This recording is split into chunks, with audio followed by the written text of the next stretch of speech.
Welcome to my channel, Glecious TV. Ayan guys, ang Glecious Garden po ngayon.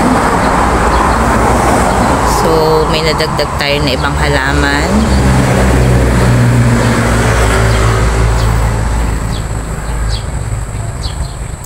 Sobrang init po ng panahon ngayon, pero okay lang, kailangan dilig-dilig lang.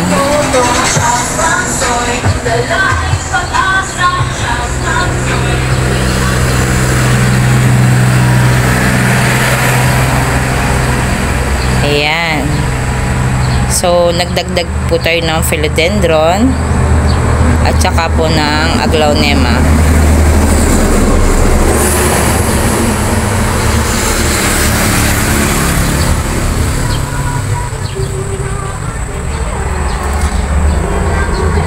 Ayan, si Snow White.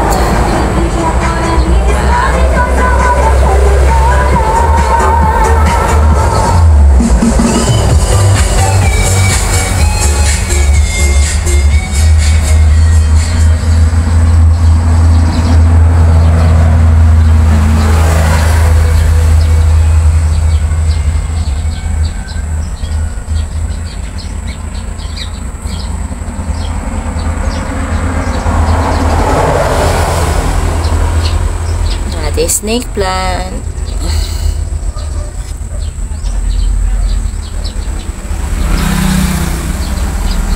Napakalash po talaga ng ating aglaw na to.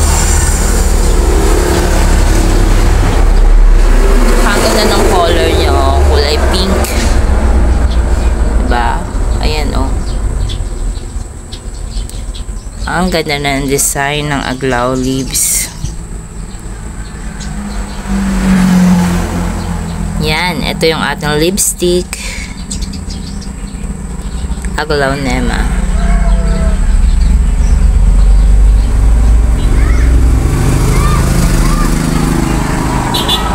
Ito yung ating mga philodendron.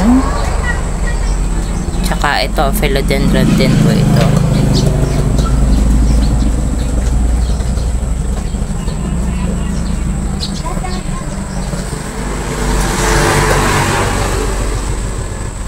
Ito ang ating calathea.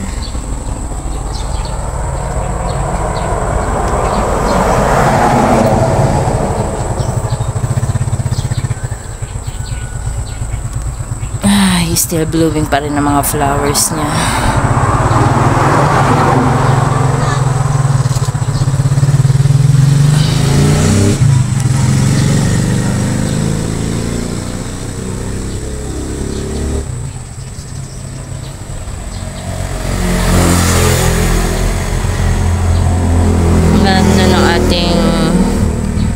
Water lily ba yun? Ewan. Kalimutan ko ang pangalan. Pero ano siya to? Ang ganda ng leaves. Ayan. Dalawa po yung ating philodendron. Ayan. Isa. Tapos meron din tayo dito ng isa pang philodendron. Nakalimutan ko yung name ng phyllos na yan, pero ang ganda niya.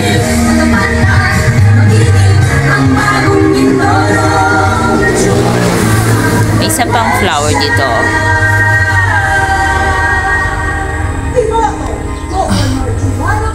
Pasensya na po kayo sa ingay ng ating paligid at talagang mag-e-election na. Kaya talagang napakaraming jingles. Ayan.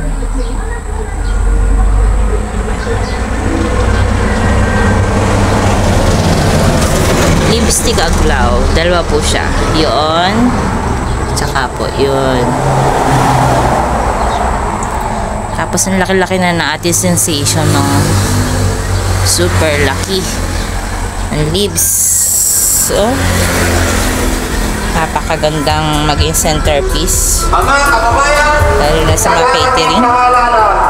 Iboto po natin lahat sa pagkabuhan. Bayan, arato. Siyempre, ang ating aglaw pa rin. Dalawang klase. Ayun yung isa. Nandun. ganda tingnan tuwing umaga ng ating garden. Delicious garden.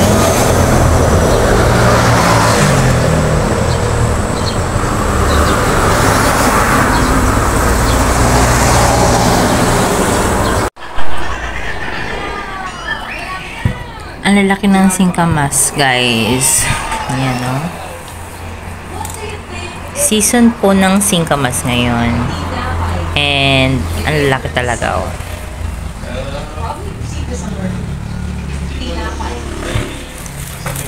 So, ayan. So, ito po yung itinatanim para magkabuto. Tapos yung seed naman ang tinatanim para lumaman. So, meron po akong tanim nito sa garden. Papakita po ko sa inyo ngayon. At yun po yung pinabubuto ko para yung buto ang itatanim ko. At siya naman ang magiging ganito laman. So, ayan. Season po ng singkamas ngayon. Napakamura. 50 pesos lang po per kilo. Wow! Sarap ng singkamas. So, ayan o. Kinainan na namin ng isa. Okay, so, nandito po yung ating yung sinasabi ko sa inyo na singkamas. So, siya po inaitanim ko na. At yung pong seed niya ay tayo na nagpapakita. So, pag na-harvest po natin yung seed nun, yun yung itatanim natin para maging laman ng singkamas. So, ito po siya. Nandun po sa area yun. So, papakita ko sa inyo yung itsura. So, ito po siya.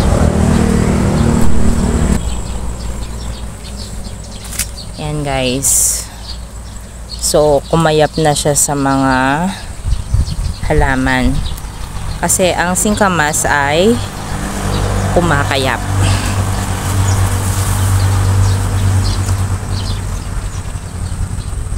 So, dito sa lower part, ito yung pinaka puno niya. So, ayan. Ito yung puno niya. Tapos, kumayap siya dito. So, ito yung dahon ng singkamas.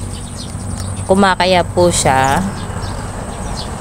At, ito yung pinaka bulaklak niya. So, ito. Yan, yung bulaklak ng ating singkamas. Ito, papakita ko pag nag-bloom yung bulaklak. Ayan.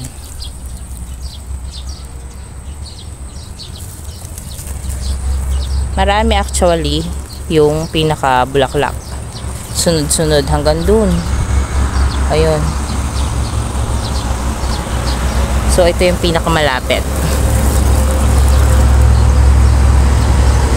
So, pag siya ay nag-produce ng seed, yun po yung i-harvest natin para itanim uli para maging singkamas na yung laman na kinakain. Katulad ng pinakita ko kanina. So, ayan. Yan po guys, yung ating singkamas kumayap sa halaman. So, ito pa nga, oh, ang dami. Ang dami niyang bulaklak. Ayan. Napakarami niyang bulaklak. Yan, no?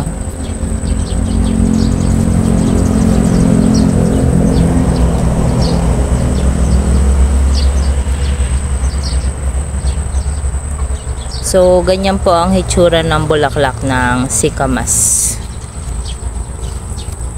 Ayan, ang dami doon bulaklak.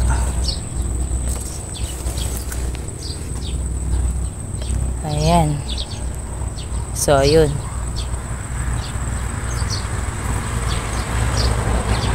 Okay, waiting tayo para maging seed sila. At pag naging seed sila, magkakaroon tayo ng maraming plants ng singkamas. Yan lang po guys. So, thank you for watching. Please subscribe to my channel. Always watch. Thank you friends. Bye friends. At welcome new subscriber. Thank you. Thank you for watching. Hope you subscribe to my channel, Glecious TV, and click the like button